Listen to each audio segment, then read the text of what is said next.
Mesdames, Messieurs, bonsoir et merci de nous rejoindre sur Radio Tchad et Télé Tchad pour cette table ronde. Une table ronde qui se veut la première d'une série consacrée au 2e anniversaire de l'investiture du président Idriss Déby Itno pour un nouveau mandat à la tête du pays à l'issue de l'élection présidentielle de mai 2011.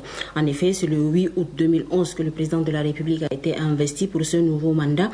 Et le 8 août 2013 prochain, cela fera exactement 2 ans.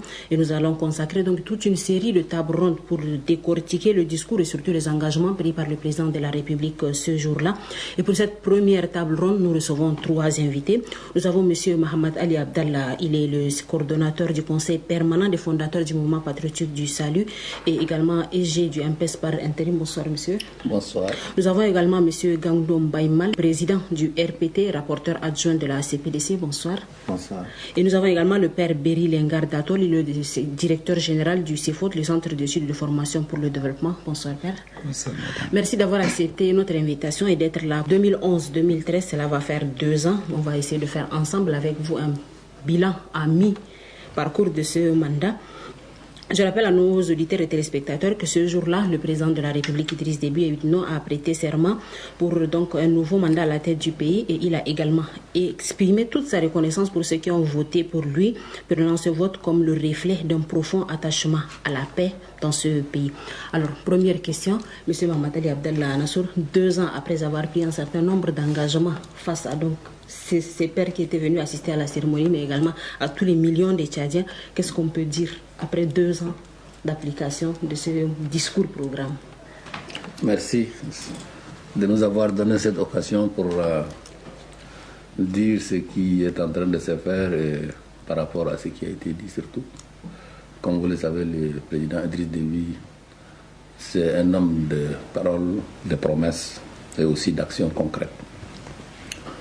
Vous vous souvenez, le 4e mandat est le prolongement naturel du 3e qui est placé sous le signe du social. Donc celui-là, il est placé sous le signe du monde rural. Président Idriss Déby Itno, président fondateur du mouvement patriotique du Salut, un grand combattant a parcouru le pays. Et il a constaté de visu quels sont les besoins réels de la population et surtout quelles sont les couches de la population qui ont un réel besoin d'aide du gouvernement. C'est cela qu'il a placé sous le signe du monde rural. Le monde rural, comme vous le savez, est composé des couches les plus fragiles, les plus vulnérables, et 80% de la population tchadienne vit dans le monde rural. C'est pour cela que le président, en plaçant son mandat sous le signe du monde rural, axé principalement sur la femme et la jeunesse. Et vous constatez depuis ces jours, quand vous promenez dans l'ensemble du territoire, au moindre recoin, soit vous avez un chantier qui commence, soit qui est en finition, soit qui est en réception.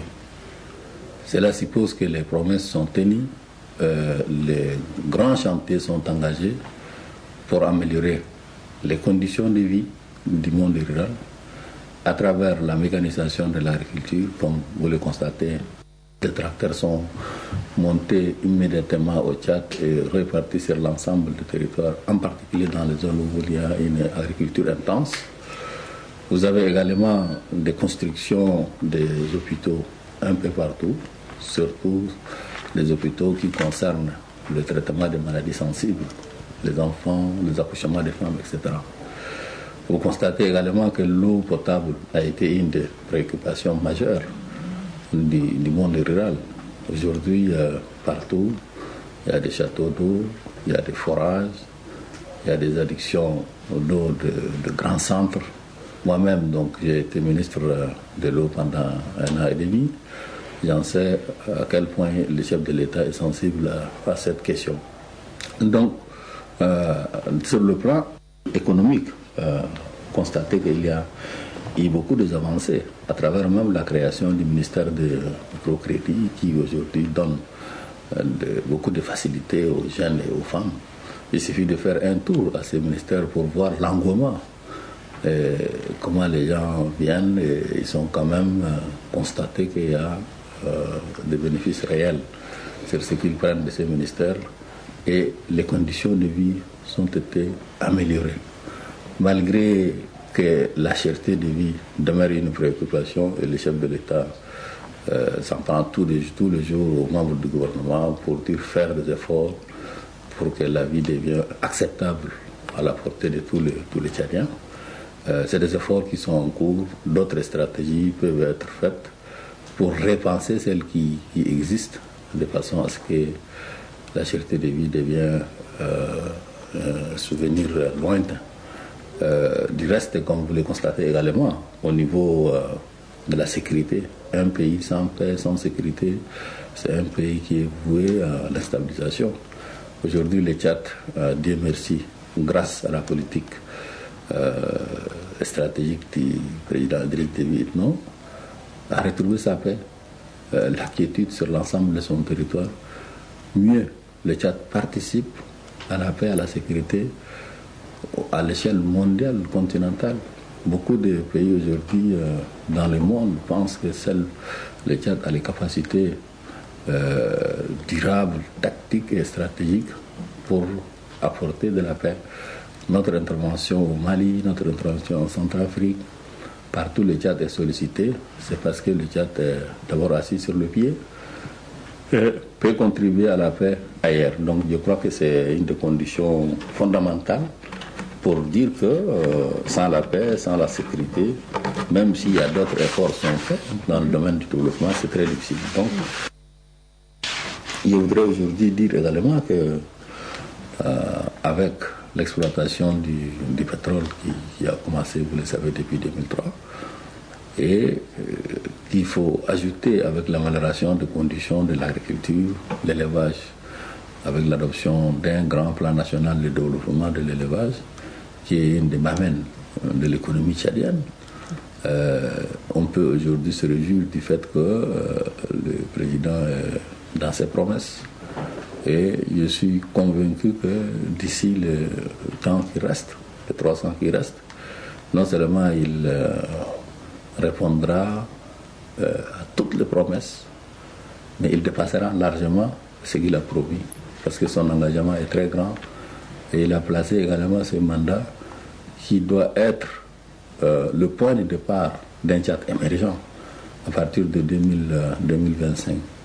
Donc en regardant les infrastructures routières en Djamena, dans les grandes villes, sur l'ensemble du territoire, je crois que vous allez dire avec moi que effectivement le Tchad a changé de visage et d'ici 3 ans, 4 ans, le Tchad changera fondamentalement de ce qu'il était et que tous les observateurs, y compris les plus avertis, constateront qu'il y a du sérieux sur le terrain et que le président Idriss Déby c'est un homme de parole, de conviction et d'action. Ok, merci M. Mahamat El Abdallah pour ce tour qui nous a permis donc de voir les différents engagements et ce qui a été fait en 2 ans. Monsieur Gangnom Baymal, vous êtes le coordonnateur, rapporteur adjoint de la CPDC, vous êtes aussi un observateur de la scène aussi bien politique, sociale, culturelle qu'économique. Alors, en 2 ans d'observation et par rapport aux engagements qui ont été pris par le président de la République Idriss Déby Itno le 8 août 2011, qu'est-ce que vous pouvez nous dire? Bien, merci de m'avoir donné cette occasion de faire comme sur la gestion du président de la République depuis 2 ans. Le président de la République, dans son discours, nous a promis la bonne gouvernance. Et nous constatons aujourd'hui que cette bonne gouvernance n'existe pas en réalité. Parce qu'il y a des détournements de deniers publics qui ne sont pas punis. On a mis sur pied une opération Cobra, mais qui n'a fait qu'inquiéter les petits poissons, même si on a dit qu'il y a 24 milliards qui ont été récupérés, mais les 24 milliards, on aurait dû multiplier par 10, multiplier par 100, les 24 milliards. Et donc on a touché et inquiété que les petits poissons, on a laissé les gros poissons. Il y a de l'injustice, même dans le contrôle. Parce qu'il y a des personnalités et des services qui sont dirigés par les proches et on n'a pas accepté que Cobra aille là-bas. On a envoyé chez des gens sans défense C'est des gens qui sont vulnérables. On a envoyé chez eux. Et N'Djamena ici, on n'a pas pu voir ce qui a été fait. Et je crois que Mundou aussi, il y a eu un contrôle de fait, mais il me semble que jusque-là, nous attendons la publication de résultats. Beaucoup d'argent a été dépensé de manière improductive parce qu'on n'a pas vu le résultat. Et les investissements, si investissement il y a, ne reposent pas sur des études fiables. Je donne un exemple. On a décidé de construire un centre international de conférences. Et puis après, on va construire un autre centre international des affaires. Et on a annulé le premier. Ça veut dire que ces investissements, ces décisions ont été décidées là, sans aucune étude préalable. Sinon, on n'aurait pas dû décider les deux et ensuite annuler. Dans le même cadre, au plan éducatif, on a proclamé l'éducation ou l'école, la renaissance de l'école tchadienne. Mais qu'est-ce qu'on a fait pour l'école depuis 2 ans? Nous, qui sommes les formateurs d'enseignants, on a formé aussi bien à Bangor qu'à N'Djamena. Des enseignants depuis 5 ans. Ils sont là, ils ne sont pas intégrés et mis à la disposition des enfants. Maintenant, dans le secondaire aussi, on est en train de parler d'enseignants, de professeurs communautaires. Mais où est l'État dans ce cas-là? Que ce soit les parents qui payent des professeurs communautaires aussi pour mettre à la disposition des enfants, et le résultat au bac est de 8,71%, alors que sous d'autres cieux, en France par exemple, on parle de 86,8%. Et donc, il y a des promesses pour amuser la galerie, mais au fond, l'éducation, par exemple, n'est pas la priorité du gouvernement. La priorité du gouvernement, c'est acquérir beaucoup d'armement pour un problème de fierté, pour un problème de parade, puisque à chaque fête, on fait défiler les armes sophistiquées, comme si les Tchadiens se nourrissent maintenant des armes. Et donc, là, au plan éducatif, il y a un fiasco qui est là, et les solutions que le Premier ministre propose ne sont pas des solutions fiables si ces solutions ne sont pas accompagnées par des internats, parce que des enfants qui vont quitter leur canton pour aller faire le lycée, bien, ils vont être dans le dénuement pour aller dans ces lycées, et ça ne sera pas une solution. Et donc, au plan éducatif, vraiment, il y a un fiasco. Au plan agricole, le ministre, il a parlé de tracteurs, de je ne sais pas quoi, mais les tracteurs sont valables pour certaines zones où il y a un peu d'argile. Mais sur d'autres zones qui sont plutôt sableuses, eh bien, les tracteurs retournent la terre que la pluie, les eaux de pluie emportent. Et cela appauvrit excessivement le sol. Ce qu'il faut à des paysans, c'est des milliers de charrues que les Tchadiens savent déjà très bien maîtriser. Au lieu de ces tracteurs qui tombent en panne à tout bout de champ. La promesse aussi qui est faite, c'était que les Tchadiens vont désormais utiliser du ciment de chez eux pour construire. Or, au lieu d'avoir ce ciment-là qui a Baouré, eh bien, il semble que l'usine est constituée des vieilles machines qui ont été déjà utilisées et que on a enlevé pour amener ici. Donc, ces machines ne peuvent pas tourner pour produire la quantité de ciment dont on pouvait attendre des usines neuves. Et aujourd'hui, ce ciment, on perçoit à peine sur le marché. Eh bien, on a maintenant pratiquement privatisé et aligné le prix au prix du marché, au prix de ciment qui vient de l'étranger. Et donc, les Tchadiens n'avaient des yeux que pour pleurer parce que ce ciment ne leur est pas accordé. Le pétrole qui est produit ici à Djarmaya, on s'attendait à l'avoir à moins de frais, mais surtout à l'avoir de manière disponible à tout moment. Mais vous voyez bien que ce dernier temps, il n'y a pas de gasoil. Et les gens sont tentés d'augmenter.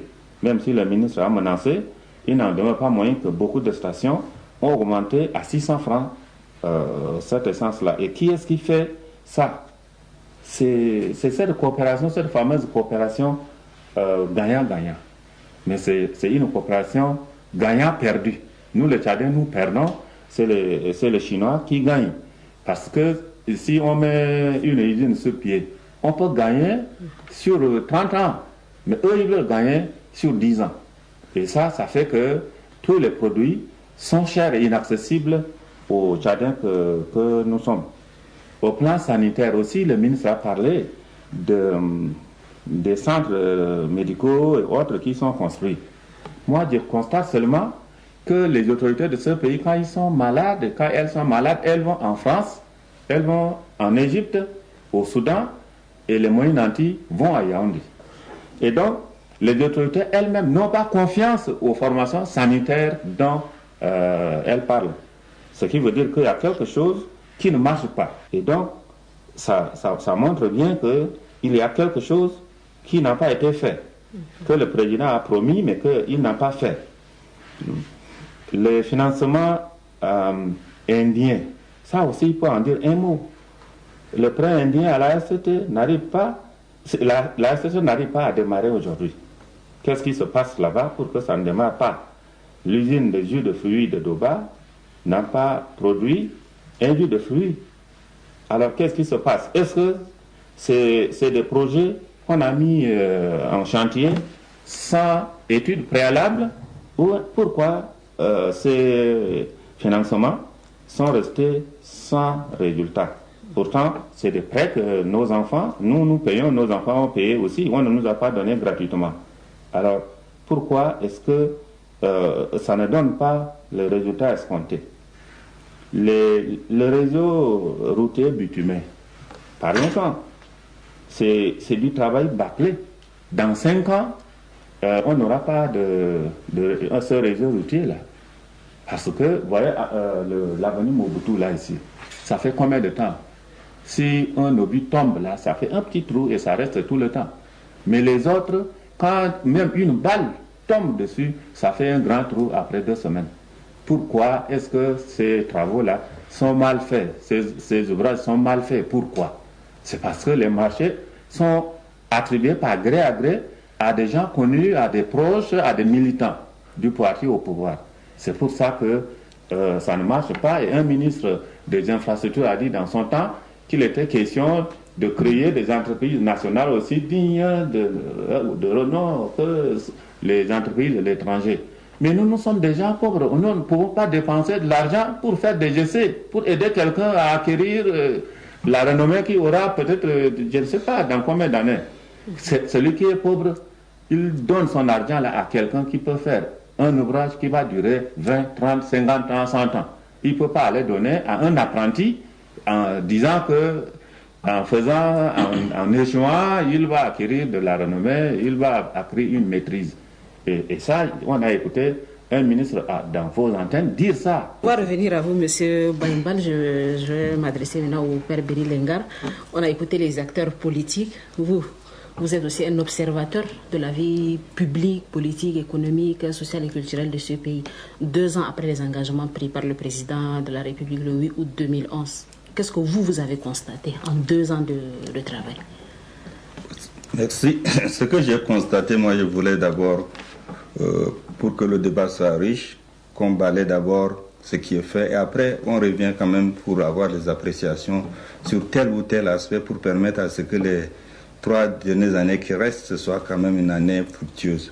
Bon, si on prend le monde du rural, il y a un forum, il y a des moyens qui ont été dégagés dans ce domaine. Si on prend au niveau de la jeunesse, il y a un forum sur l'éducation et il y a effectivement des crédits qui ont été dégagés pour que dans ce monde-là, on puisse faire quelque chose. Dans le domaine des femmes, peut-être on attendrait un autre forum, mais il y a quand même des choses qui se font à travers les nominations. On a 2 gouverneurs femmes et autres. Donc, je crois qu'on peut dire qu'il y a un début d'amorçage. Mais à ce niveau, moi, je crois qu'il y a une chose, à mi-chemin, il faudrait s'arrêter pour pouvoir évaluer. Parce qu'il n'y a pas un plan d'action clairement à partir de politique du gouvernement, du président pour pouvoir le réaliser. Pour que nous ayons des femmes et des hommes qu'il faut à la place qu'il faut pour pouvoir conduire. Parce que le rêve doit devenir une réalité. Parce que si le président dit je rêve, il faut que ce rêve soit une réalité. Pour que ce rêve soit une réalité, il faudrait qu'il y ait quand même des engagements. Un discours d'investiture, je crois que c'est à un moment donné, il y a une vision de 5 ans, c'est souvent court. Mais il y a aussi des événements qui ont intervenu qui ne sont pas dans le discours programme du président. Comment on les gère? Comment on les intègre dans la politique aujourd'hui? Quelle est la place qu'on leur donne? Et j'en veux aussi, lorsque le président a fait le tour, je reviendrai dessus, il a identifié certaines attentes des Tchadiens, qui pour moi aujourd'hui sont des attentes sans doute aussi importantes que le développement rural, le rôle de la femme et de la jeunesse. Comment on gère ces attentes-là? C'est ça que pour moi, ce serait bon que nous puissions en dire quelque chose. Justement, c'est lors de la campagne de l'État que le président a identifié ces différents points et il les a pris en considération dans son discours du 8 août 2011. Il les a pris, mais je crois qu'il s'est donné quand même 3 champs qui sont clairs. Mais pour moi aujourd'hui, par exemple, l'accès à l'éducation, aux soins et l'habitat pour tous. Oui. Si on prend l'habitat pour tous, avec un ciment qui coûte 10 000, un SMIC de 60 000, en combien d'années vous permettez à une famille modeste de construire une maison pour y habiter s'il n'y a pas une autre politique au-delà des matériels de construction? Nous avons parlé par exemple de la création des emplois et le développement de l'auto-emploi. Ça fait des choses que le président a entendues. Comment ça se gère aujourd'hui? Et il y a effectivement la justice sociale pour tous et l'égalité des chances pour tous les citoyens devant la loi. Pour moi, aujourd'hui, ça devient aussi plus crucial que le développement rural. Et effectivement, le respect et le droit de l'État, de l'autorité de l'État. À un moment donné, on se rend compte que les individus sont plus forts que l'État. Donc moi, je dis comment ces attentes des citoyens lambda sont intégrées dans cette politique du quinquennat et sont gérées. C'est vrai que vous allez me dire qu'on va trouver ça dans le monde rural, le droit de la femme et autres, mais ça devient aussi aujourd'hui des attentes aussi cruciales que les autres attentes. Ok, monsieur Mamadeli Abdallah, je reviens pour vous. On a fait ensemble le tour d'horizon de ce qui a été fait en 2 ans. Vous nous avez parlé de beaucoup de chantiers en cours d'inauguration, je ne sais pas, en pose de première pierre ou bien en projets qui sont là, et puis un certain nombre d'actions qui ont été menées. Du côté de monsieur Baïbal, bon, il nous a parlé plus de problèmes qui existent, notamment le problème de gouvernance, d'injustice, c'est pas, de mauvaise gestion et surtout du Tchadien, citoyen lambda qui n'a pas vu pour lui son quotidien changer en 2 ans. Alors, on va essayer de décortiquer le discours point par point. Le premier engagement que le président avait pris ce jour-là, c'était de préserver l'indépendance du Tchad, sa souveraineté qui a été acquise de manière très chère, la cohésion nationale et surtout son rayonnement au niveau de l'Afrique et au niveau international. Sur ce plan-là, qu'est-ce qui a été fait? Avant de répondre à ces 2 questions, je voudrais quand même dire un mot par rapport à mon ami qui a balayé d'un trait tout ce qui a été fait de positif. En réalité, quand on décortique, ce n'est ni plus ni moins une synthèse d'une certaine presse, c'est-à-dire que le prisme déformant d'une certaine presse privée qui est le vrai relais des officines spécialisées pour la déstabilisation des pays africains. Vous lisez les journaux à la rue, vous comprendrez par rapport à ce qu'il dit et par rapport à ce que les journaux disent, donc ni plus ni moins. Quand on est dans l'opposition, c'est le propre de l'opposition, c'est toujours de critiquer. Mais hélas, ici on critique, mais on ne propose rien. On ne propose rien puisqu'on n'avait rien à proposer. Et ça, je crois que c'est un constat que je voudrais faire. Je ne reviendrai pas sur le point, en particulier quand il parle de détournement. J'attendais avec soif, s'il va citer un seul cas de détournement, de ce qu'il appelle des proches qui font des détournements et qui sont épargnés du contrôle, par exemple. Quel est le proche qui a fait le détournement, qui n'a pas été contrôlé, qui n'a pas été jugé? S'il y en a, il le cite. Parce que les Tchadiens ont besoin maintenant de preuves, et non vraiment de paroles à l'air.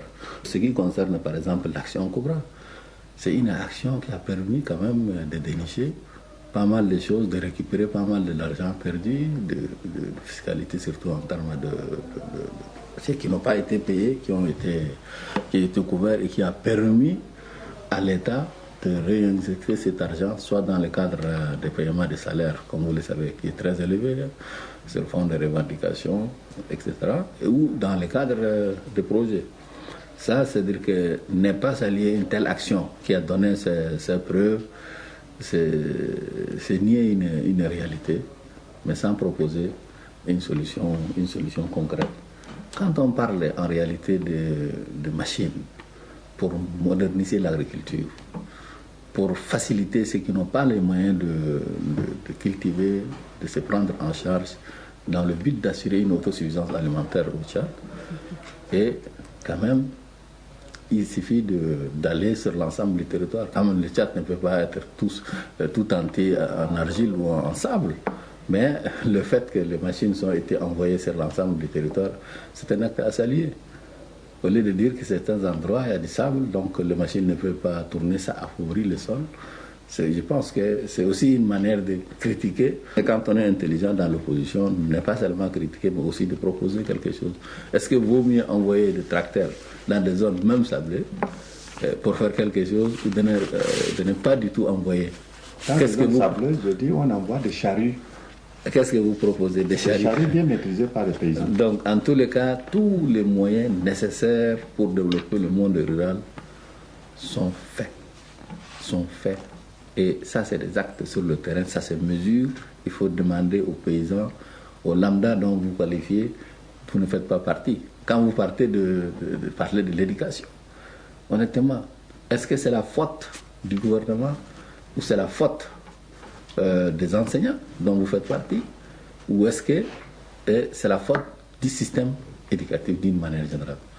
Donc, s'il y a des problèmes constatés, c'est vrai, je suis d'accord avec vous, avec 8,73%, ce n'est pas un résultat satisfaisant. Le résultat du bac de cette année. À qui la faute? S'il faut repenser le système, il faudrait que tout le monde se mette au travail, y compris les enseignants de l'opposition, comme les états généraux de l'éducation a été fait. Donc il faudrait que tout le monde se mette au travail de façon objective, sur la base des moyens que nous disposions, corriger les erreurs et faire en sorte que notre enseignement soit quand même un enseignement fiable et que nos enfants puissent vraiment apprendre. Ça, c'est un devoir qui est dévolu à tout Tchadien. Ce n'est pas seulement au gouvernement. Même l'opposition doit avoir une part de responsabilité. Donc quand vous parlez effectivement ici, les ressources pétrolières sont plutôt destinées vers l'achat d'armes. Eh bien, ces armes servent aussi, d'abord, comme madame vient de dire, le rayonnement du Tchad, la sécurité du Tchad, la défense du Tchad, dans un contexte et dans une position géographique aussi difficile que celle du Tchad, entouré de pays qui sont déstabilisés, qui sont source de déstabilisation, où les armes circulent un peu partout. Il vaut mieux avoir ses propres armes pour se défendre que d'être dépendant d'autres. Ceux qui n'ont pas de moyens, vous le constatez aujourd'hui, font recours aux autres pour se faire défendre. Moi, je pense que ça doit être plutôt une fierté des Tchadiens d'avoir une armée digne de ce nom, un chef suprême de l'armée qui se soucie de la défense du Tchad. Mais quand vous prenez l'ensemble de nos ressources, que ce soit pétrolières ou autres, quelle est la part qui est aujourd'hui affectée pour le développement, comparée à celle qui va dans le sens de l'achat des armements? Les chiffres sont là. Donc on ne peut rien cacher. Et moi je pense que aussi vous parlez de la cimenterie de Baouré, qui est aussi quand même une grande innovation. Cette cimenterie a été initiée depuis 1954. Personne ne l'a fait avant. Ça vient d'être fait grâce au président Idriss Déby Itno. Et avec une production initiale de 200 000 tonnes par an, les besoins du Tchad sont multipliés par 100. Ça ne s'arrête pas, ça ne suffirait pas avec cette production. Des solutions sont en cours. D'autres cimenteries doivent être créées pour couvrir tous les besoins du Tchad en cimenterie. Mais aujourd'hui, moi, je suis du MPS, je suis du parti. Et de surcroît, J'ai été donc le ministre à l'époque de Mines et Énergie qui a mis la première pierre pour la création d'un cimenterie. Je peux vous dire aujourd'hui que je n'ai pas bénéficié d'un seul sac de ciment. Quand vous dites que seuls les proches bénéficient du ciment et au détriment des autres, faites-nous quand même. Mais je n'ai pas dit que c'est vous. Ah non, mais quand vous parlez de proches, moi je suis un proche du pouvoir. Vous avez parlé également de la vétusté des machines qui sont installées à Paoré. Alors le problème, est-ce que c'est la vétusté des machines ou bien c'est le ciment produit qui n'est pas disponible ou mal distribué? Parce que vous avez parlé aussi de la vétusté des machines. Bien sûr. Oui. Et les machines ne produisent pas la quantité attendue. On peut attendre donc de vérification, de confirmation par les techniciens. Si les machines sont vieilles ou la capacité de ces machines laisse à désirer, ou que le ciment produit ne suffit pas. Ce qui est sûr, le ciment produit ne suffit pas parce que les besoins sont très nombreux, ne serait-ce que dans les grands chantiers. Donc vous me donnez raison que ce projet n'a pas fait l'objet d'études préalables, parce que le président nous a fait une promesse. En conclusion, il faut apprécier l'existant et il faut toujours solliciter plus. Ce que le chef de l'État est en train de faire aujourd'hui.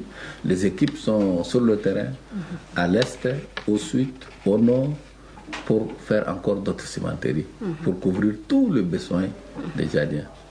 D'ici, je suis convaincu, d'ici 2025, le Tchad n'aura plus besoin de recours au ciment étranger. Ça, c'est certain. Et il faut attendre. Le Tchad, vous vous souvenez, mon cher ami, vient de très loin. Et les besoins sont nombreux. Aujourd'hui, les priorités, je ne sais pas qu'est-ce qui peut hiérarchiser. Elles sont nombreuses aussi. Ce qui fait que le Tchad, aujourd'hui, également, vous le savez, ne dispose pas de moyens colossaux comme certains pays pour faire le tout à la fois. Donc, des bonnes choses ont commencé, sont en chantier. D'autres vont commencer et vont être réalisées. Et nous sommes dans nos promesses, nous sommes dans nos engagements. Donc, le chef de l'État a dit et il ne redit pas. Ok, Père Béry Lengar, on a parlé tout à l'heure du développement rural et justement le président avait décidé de consacrer les 3 premières années de ce mandat-là au développement rural, au monde rural. Et parlant du développement et du monde rural, le président a parlé de la mécanisation de l'agriculture pour permettre d'assurer une sécurité alimentaire interne, mais aussi permettre au Tchad de pouvoir exporter une partie de cette production. Alors à ce niveau-là, qu'est-ce qui a été fait? On a parlé des charrues, on a parlé du forum de développement rural. Est-ce que quelque chose qui se fait sur le terrain? À ce niveau, je pense que ce qu'il faut mieux d'évoquer, c'est la mécanisation et le forum du monde rural. Les conclusions du forum du monde rural, je ne sais pas dans quelle mesure elles sont actuellement mises en œuvre.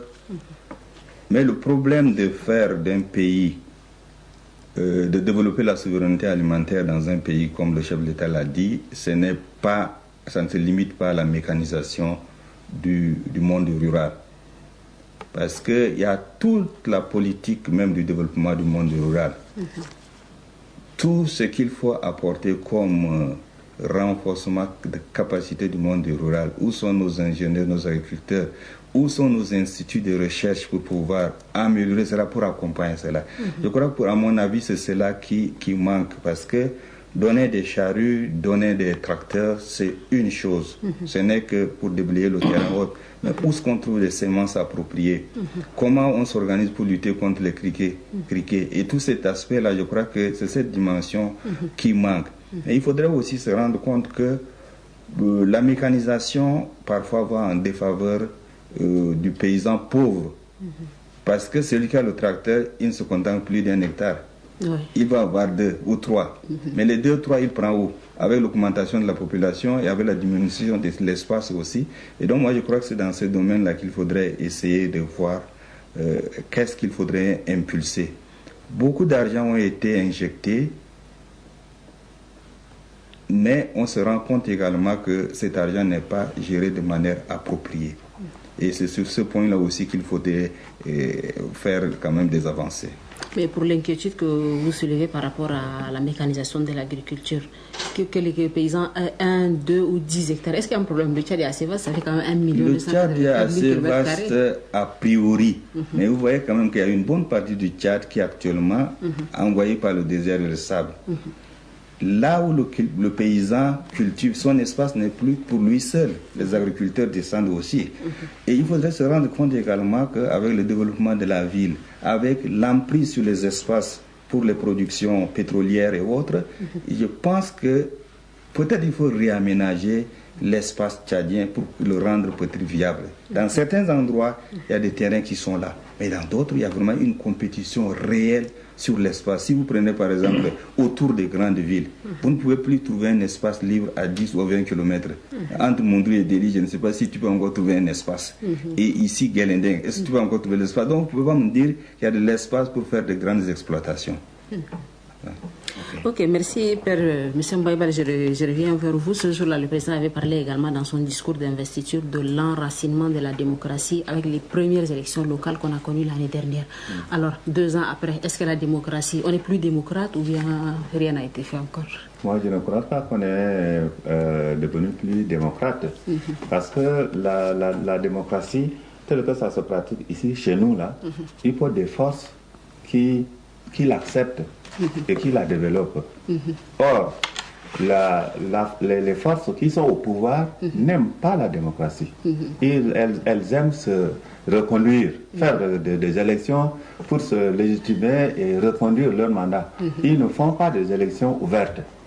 Et donc, par conséquent, on ne peut pas parler de démocratie sans démocrate. Et si les gens qui ont le pouvoir, ils ont l'armée, ils ont la police, ils ont l'argent, ils ne veulent pas de la démocratie, comment vous pouvez enraciner la démocratie dans un pays?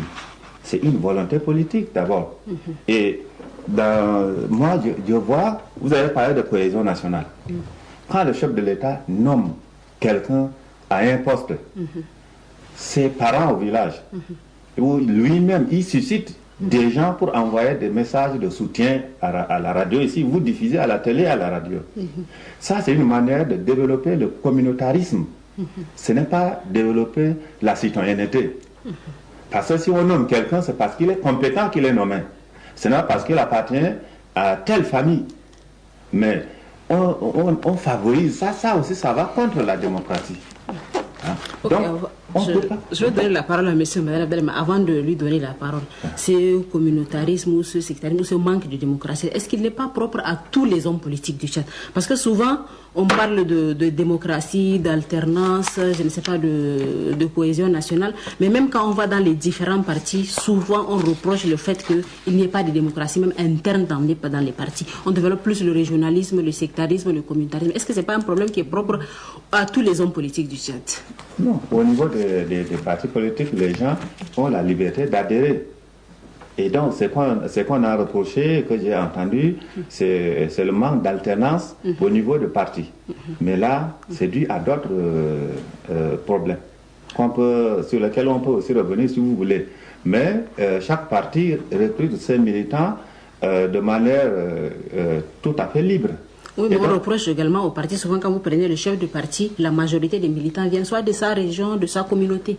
C'est un reproche aussi qu'on fait. Oui, c'est ça, c'est un reproche. Et ça, c'est justement le développement du communautarisme venant d'en haut qui crée ça. C'est-à-dire les gens ne sont en sécurité qu'avec leurs parents. Ok, M. Madali Abdallah, vous êtes interpellé. En 2011, donc, le président avait promis un enracinement de la démocratie avec les premières élections locales qu'on a connues effectivement après les élections présidentielles, législatives, donc des élections locales. Alors, la démocratie a avancé ou elle stagne, comme le dit M. Mbaïbal?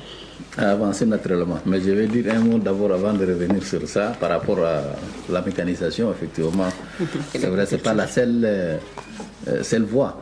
Mais je pense que le forum international qui a été fait fin 2011 et qui a permis de faire même des descentes sur le terrain au plus profond recoin du peuple du Tchad a permis de savoir tous les besoins réels de la population du monde rural. Quels sont les moyens adaptés? Quels sont les moyens mécaniques nécessaires? Et à quel niveau l'intervention de l'État est nécessaire? À quel niveau ces populations elles-mêmes peuvent prendre en charge leurs propres besoins? Tout a été fait, tout a été dit. Le constat est fait. Maintenant, l'état de lieu est connu de tous. Je pense que les moyens aussi sont exprimés en termes d'évaluation de la situation. Et je suis convaincu que ce n'est pas seulement le montage de machines au Tchad aujourd'hui. Je crois que cette mécanisation qui va au terme assurer une autosuffisance alimentaire au Tchad va aboutir à travers la mise en place. Et dans 3 ans, la mise en place de toutes les recommandations de ce forum. À partir du diagnostic qui a été fait, je suis convaincu que tout sera fait et que la vie des Tchadiens va changer. Et surtout du monde rural va changer. Maintenant, à la ça, le promesse de là, c'est le propre du MPS. C'est ça qui l'enracinement de la démocratie. Le MPS, en tout cas, a le mérite de proposer, de faire quelque chose. De fausses promesses. Ceux qui n'ont ni promesse, ni action, peuvent normalement se taire par rapport à ceux qui promettent et ceux qui font quelque chose, malgré les difficultés. En politique, c'est quoi? On a dit la démocratie s'enracine. Et c'est effectivement vrai. Depuis 1er décembre 1990, depuis le discours programme du chef de l'État, le 4 décembre 1990 jusqu'à nos jours, les avancées au Tchad en termes de la démocratie, en termes de liberté fondamentale, en termes de la création, d'autorisation de la presse, tous assumés. Et l'organisation des élections et des élections, elles ne sont pas dans leur rôle de journaliste. Parce que justement, la faute aussi de l'opposition, souvent, l'opposition cherche, n'est-ce pas, à manipuler, à aiguillonner les journalistes, d'être leur porte-parole. Or que le propre d'un journaliste, c'est d'abord informer la population de vraies choses et de la réalité. Ce n'est pas vraiment être forcément le porte-parole de l'opposition. Les journalistes là, c'est le MPS, c'est pas nous de l'opposition. Non, ça c'est facile de dire. Ça, c'est facile de dire. Donc la liberté d'association, aujourd'hui des centaines d'associations de la société civile sont là, défense des droits de l'homme. Tout ceci relève que la chimère, il y a 2 décennies derrière nous. La démocratie avance, les élections dans leur ensemble ont été, dans le cadre même des accords du 13 août, toutes les élections ont été organisées. Les élections communales aujourd'hui, c'est vrai, commencent à avoir leurs premières difficultés parce que ce n'est pas aussi facile de mettre en œuvre tout ce qui est dans les textes à la fois en un an. Aujourd'hui, vous voyez des problèmes qui surgissent au niveau de la mairie, au niveau des communes au niveau de aussi autres grandes villes. Partout, il y a des difficultés. Donc, il y a un problème d'adaptation, un problème de moyens qui se pose et le gouvernement est en train de s'atteler pour apporter des solutions concrètes et avancer dans ce sens, puisque la décentralisation n'est pas encore complète. Vous voyez maintenant, en 2014, on va faire donc le recensement biométrique qui va assurer la transparence totale, et c'était la demande de l'opposition qui a été accédée avec élégance. Donc nous ne craignons rien, puisque l'engouement du peuple tchadien de donner confiance au président Idriss Déby Itno et au MPS, c'est parce que c'est une population qui n'est pas dupe, qui mesure les choses sur le terrain, les actions concrètes. C'est à partir de ça qu'elle s'est fait l'idée. Elle n'est prise à l'otage maintenant d'une opposition stérile qui ne propose rien, qui n'apporte rien. Voilà, la réalité du terrain est là. Et nous sommes dans ce contexte qu'on est en train de travailler. Donc la démocratie avance incontestablement et les preuves sont là. Si quelques journalistes, comme vous l'avez dit, se trouvent aujourd'hui en prison, nous sommes aussi dans un état de droit.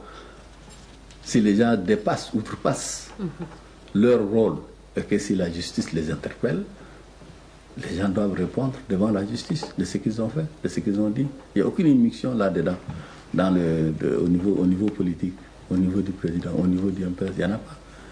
Donc là, je pense que nous sommes dans un état de droit. Respectons notre justice, donnons confiance à notre justice.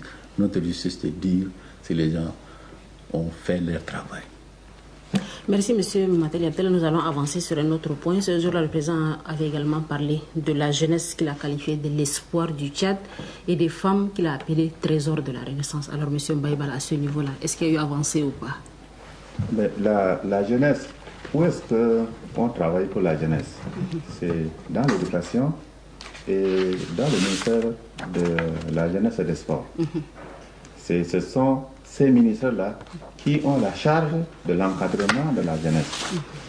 Mais tout à l'heure, je vous ai dit, et le ministre, il dit que moi, en tant qu'enseignant, je n'ai pas de responsable. Moi, je forme des enseignants à l'école normale supérieure.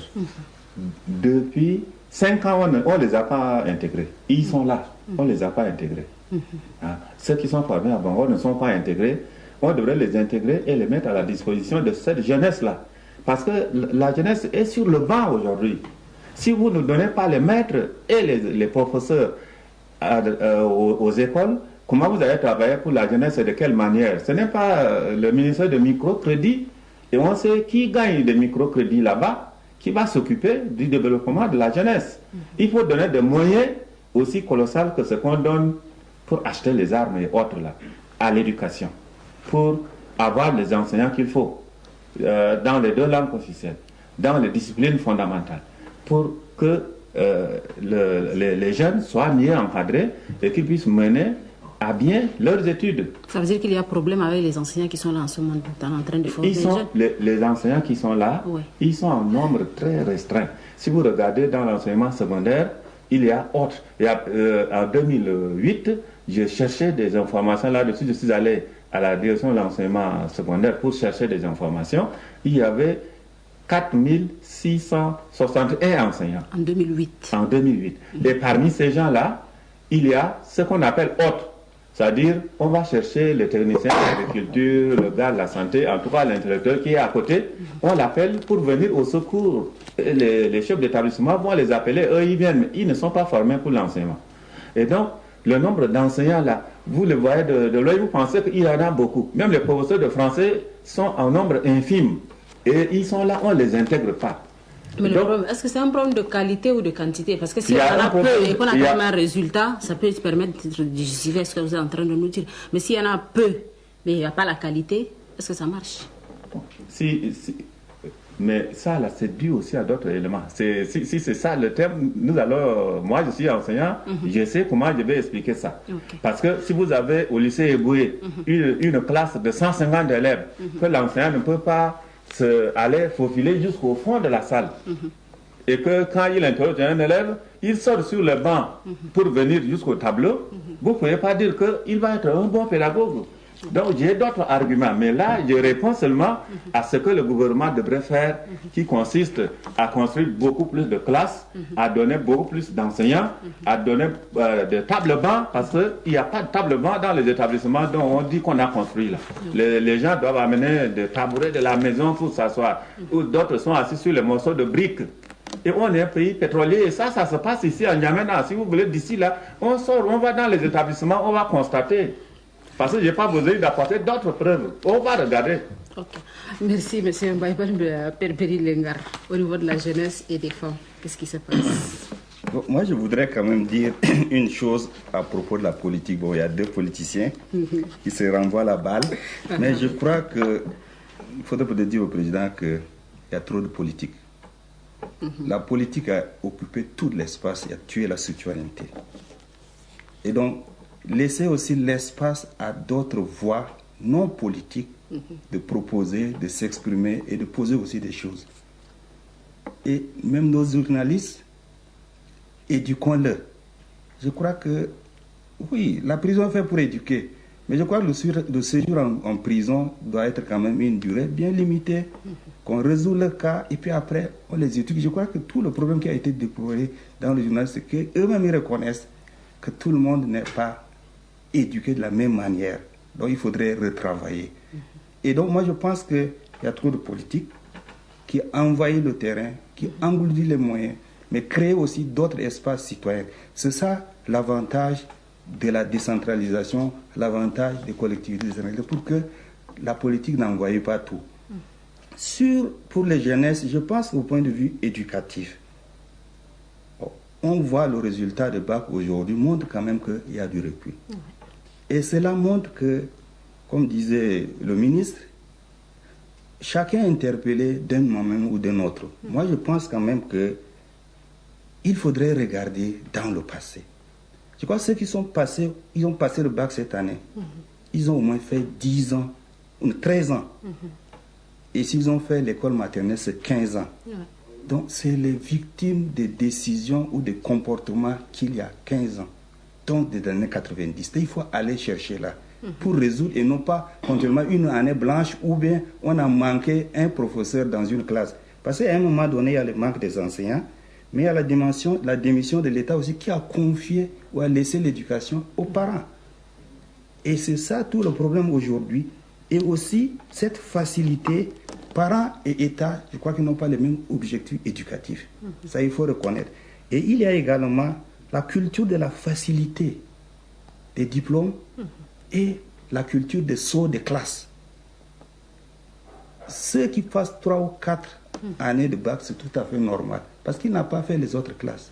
Et donc, je crois qu'il faudrait arriver là. Du côté de la femme, je crois que la femme tchadienne actuellement, elle est en train de travailler, elle veut, bon, il y a certains qui sont des gouverneurs, comme je l'ai dit, qui sont des ministres, mais je crois qu'elles veulent aussi que ces femmes soient aussi des femmes de qualité, et donc le problème de leur formation, de leurs compétences, mais elles revendiquent leur code de famille et des personnes qu'on a réduit au code de la femme et aux des enfants nés hors mariage.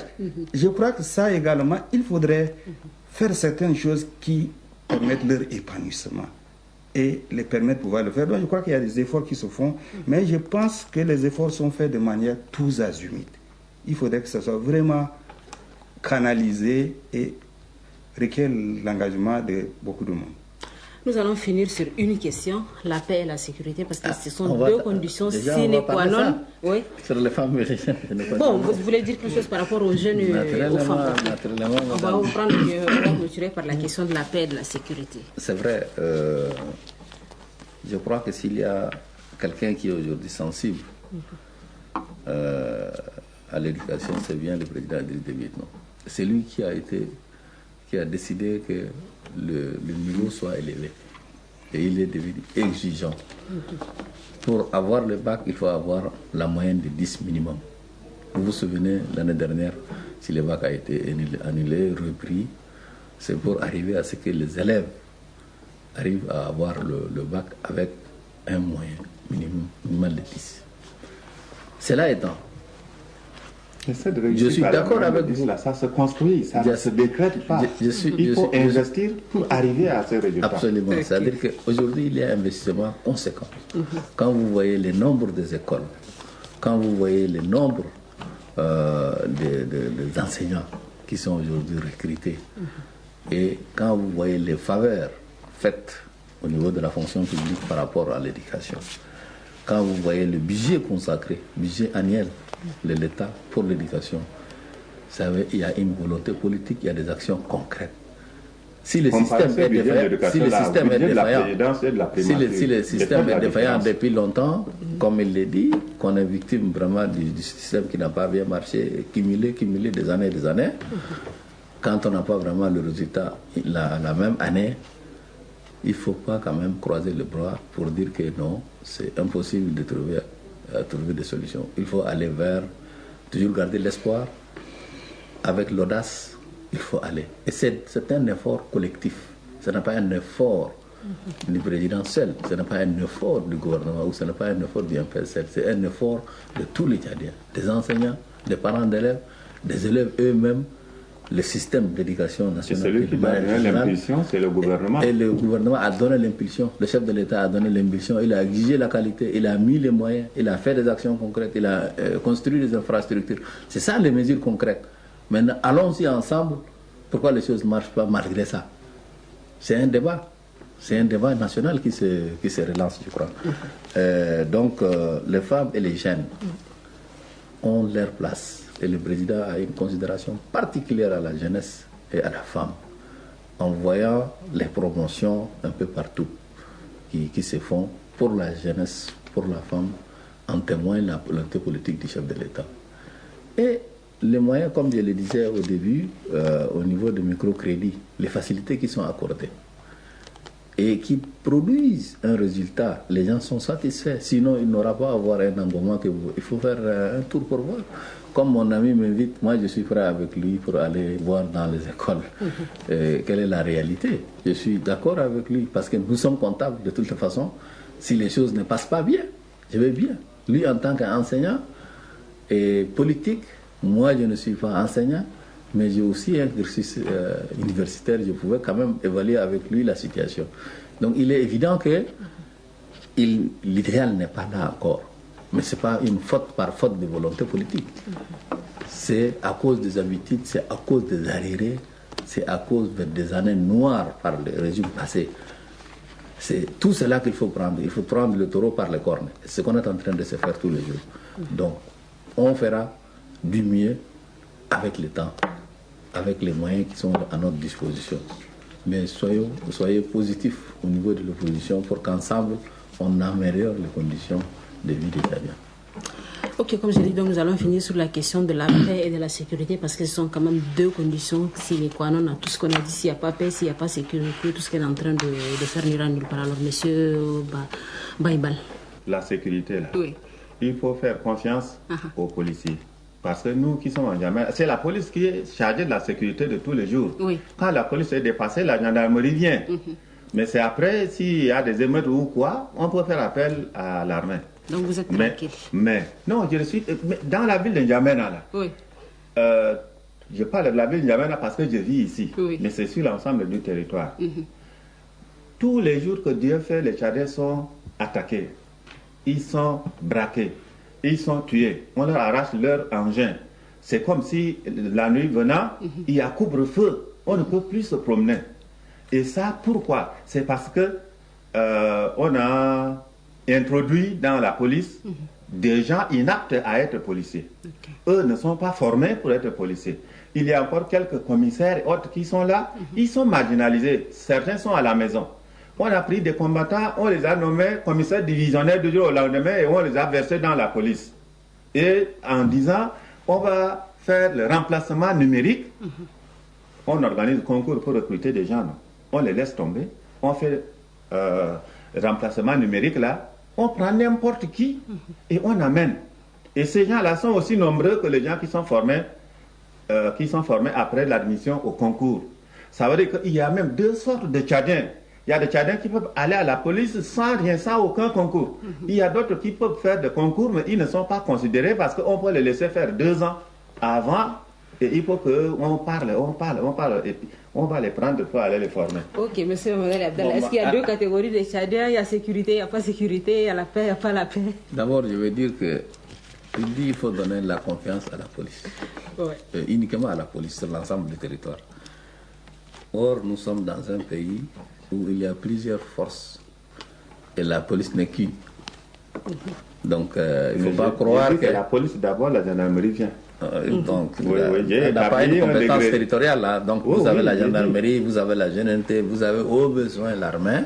Tout ça, c'est des forces de défense et de sécurité qui chacun concourt à sa tâche, selon le besoin et sur ordre. Donc, d'une manière globale, c'est ça. Maintenant, quand vous parlez de la police, soyons honnêtes, les réformes qui ont été faites au niveau de l'armée et au niveau depuis 2011 jusqu'à nos jours, au niveau de l'armée et au niveau de la police, là, doivent être appréciées par l'opposition. Des moyens colossaux. Mais les résultats, nous n'avons pas vu. Puisque le résultat est là. Dans la ville de N'Djamena. Le résultat est là. Mais cette insécurité, c'est aussi le fait de l'incivisme. C'est aussi le fait aussi de provocation d'une certaine catégorie de Tchadiens qui veulent qu'il y ait l'insécurité. Et quand vous parlez de couvre-feu,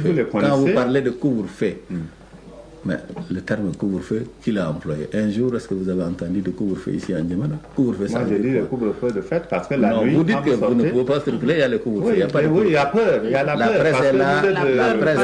La presse est là pour nous dire qu'il n'y a pas de couvre-feu. Ça, c'est un. Et les mesures sécuritaires que vous voyez, le déploiement de la police et les autres forces de sécurité que vous voyez dans les villes ou ailleurs, c'est pour assurer la libre circulation des biens et des personnes. Vous n'avez pas compris. Moi, je dis que qui sont là. La nuit, couvre-feu dont je parle, c'est que les malfrats sont comme libérés, ils sont partout et vous ne pouvez pas vous promener. Donc vous-même, vous condamnez à dormir à la maison. C'est ça que j'appelle couvre-feu. C'est comme s'il y a couvre-feu. Je ne dis pas qu'il y a trop de policiers dans la ville et que cela donne l'impression qu'on est en couvre-feu. Non. La nuit, il n'y a pas de policiers qui défendent la population. C'est des voleurs qui prennent la ville en otage. Je vous assure que l'objectif du gouvernement, c'est d'avoir une police nationale compétente, bien équipée, capable de faire sa mission. étendue à toutes Mais nous les sommes forces en de train sécurité. Merci, monsieur. Nous sommes en train de l'actions du chef de l'État depuis Et il faut les une dernières années. contribution Nous ne parlons pas de toute du la futur. population, y compris de l'opposition, pour la sécurité des Nous citoyens. parlons du présent et de ce que le chef de l'État a fait depuis sa dernière investiture. Je ne peux pas parler au futur. Aujourd'hui, la nuit, quand je prends ma moto pour venir ici à la radio, j'ai peur. Et c'est de ça que je parle. Le Tchad n'est pas né de la dernière investiture du président. Le Tchad vient de loin, avec tous ses problèmes. Merci, c'est de là monsieur. qu'il faut prendre en compte quand on est au pouvoir. Mais quel est le rôle du gouvernement? Si on va dire que le Tchad vient de loin, le Tchad vient de loin, Merci beaucoup. s'excuser. On peut tout dire. Mais quand on est au Je vais pouvoir, finir avec le père il faut tout Berilengar assumer. par rapport à la question de la paix et de la sécurité. Alors, père, vous avez observé la paix et la sécurité. Est-ce qu'il y a quelque chose qui a été fait en 2 ans? Comme dit le ministre, je crois qu'au Tchad, on ne peut pas dire que partout ailleurs, les moyens donnés à ceux qui doivent faire leur travail manquent.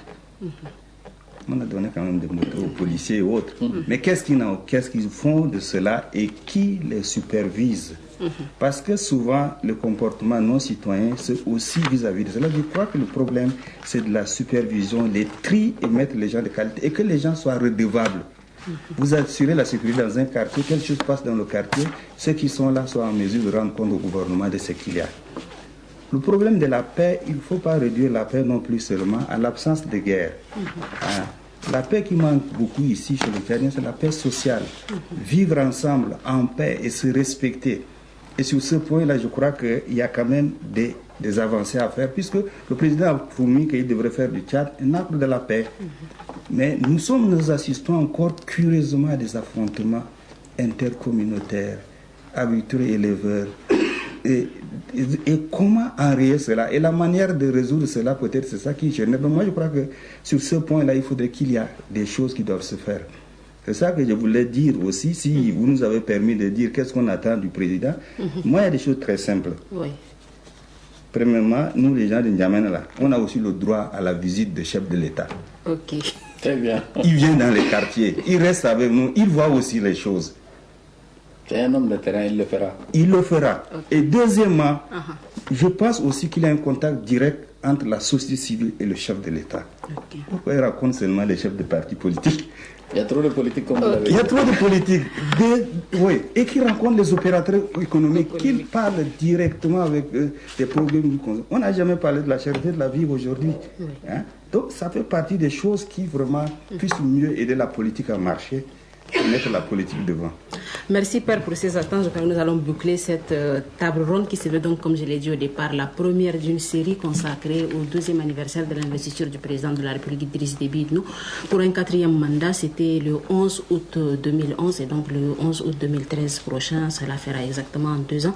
Je rappelle que pour cette première table ronde consacrée à un bilan à mi-mandat, nous avons reçu donc M. Baïbal Gangno, qui est le président du RPT et rapporteur adjoint de la CPDC, le père Berilengar Datol, le directeur général du CIFOD, Centre d'études et de formation pour le développement, et M. Mohamed Ali Abdallah Nassour, qui est le coordonnateur du conseil permanent des fondateurs du MPS et secrétaire général du MPS par intérim. Merci d'avoir été de notre bonne suite de programme.